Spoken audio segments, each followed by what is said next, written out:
પરસોત્તમ રૂપાલા સામેનો આક્રોશ છે તે ક્ષત્રિય સમાજમાં યથાવત જોવા મળી રહ્યો છે।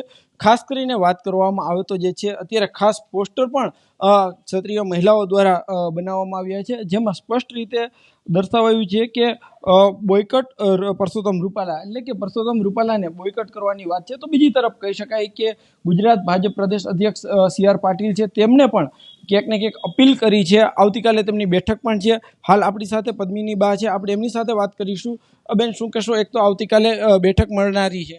જી હા, આવતીકાલે જે બેઠક મળે છે તો હું લગભગ બધાના કોન્ટેક્ટમાં છું।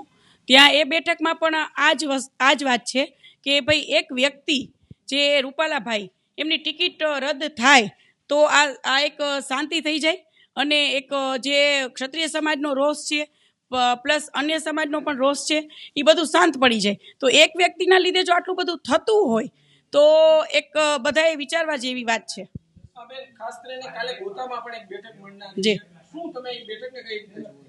જી હા, ત્યાં પણ આ જ ડિસિઝન રહેશે લાસ્ટ ટાઈમ સુધી કે ભાઈ આપણે રૂપાલાભાઈની ટિકિટ રદ થાય। કદાચ ત્યાં ક્ષત્રિય સમાજના આગેવાનો હશે, તે આંદોલન પૂર્ણ કરવાની વાત કરશે તો તમે કઈ રીતના? એ તો હવે હું અત્યારે કંઈ કહી જ ન શકું, પણ એ વાત હશે જ નહીં, એ વાત હશે જ નહીં હું કહી શકું છું। એ તો હું 100% કહી શકું છું કે ત્યાં જેટલા પણ ક્ષત્રિય આગેવાનો હશે એ મને પૂરેપૂરો વિશ્વાસ છે કે આ વાત તો હશે જ નહીં કે બીજી રીતે આપણે બીજો વટલો પ્રશ્ન ગોતીએ કે નહીં। એક જ વસ્તુ હશે કે ભાઈ રૂપાલાભાઈની ટિકિટ રદ થવી જોઈએ। બેન, ખાસ કરીને આજે પણ CR પાટીલે એવી અપીલ કરી છે કે 3 વખત જે છે રૂપાલા માફી માંગી ચૂક્યા છે, હવે મોટું મન રાખીને માફ કરવા જોઈએ। તમે કઈ રીતે? જી ભાઈ, શ્રી CR પાટીલ ભાઈનું તો એક માનવતા અને એક આટલા મોટા વ્યક્તિત્વ એમનું છે અને અમને તો ખૂબ માન આવ્યું એમના ઉપર કે આટલા મોટા વ્યક્તિ છે છતાં એમને આટલું અમને એમ કહ્યું, પણ અમે ક્ષત્રિય સમાજ અને અન્ય હું એનું માન જાળવું છું। પણ સોરી, બટ આમાં જો એ વસ્તુ હશે કે ભાઈ રૂપાલાભાઈની ટિકિટ કદાચ રદ નહીં થાય તો પછી એમ કે એ તો ડિસિઝન હશે જ નહીં અમારું। તો પણ તમારો વિરોધ યથાવત રહેશે? જી હા, 100% અમારો વિરોધ યથાવત રહેશે અને અમે ઘરે ઘરે, તાલુકા વાઇઝ, ગામડે ગામડે, શેરીએ શેરીએ નાનામાં નાના કાર્યકર્તાને પણ એન્ટ્રી નહીં આપીએ। ચોક્કસથી બેન, ખાસ તમે પોસ્ટર પણ બનાવ્યા છે, શા માટે બનાવ્યા છે અને કઈ રીતના આખો એમનો વિરોધ? શા માટે એટલે એમની ટિકિટ રદ થાય એટલા માટે જ અમે આ પોસ્ટર બનાવ્યા છીએ અને અમે આનો પ્રચાર ઘરે ઘરે, ડેલીએ શેરીએ શેરીએ, સિટી વાઇઝ બધે કરશું। ખાસ કરીને તમે કેટલા ઘર સુધી આ પોસ્ટર પહોંચાડવાના છો? શું આયોજન?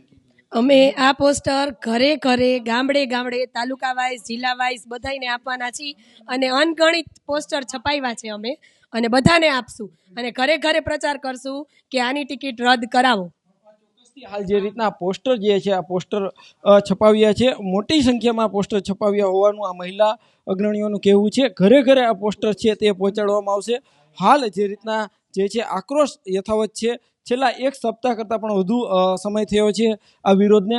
જોકે અનેક પ્રયત્ન છતાં પણ ક્યાંક ને ક્યાંક ક્ષત્રિય સમાજનો જે આક્રોશ છે તે શાંત પડવાનું નામ નથી લઈ રહ્યો। એક જ માંગ સાથે અડગ છે।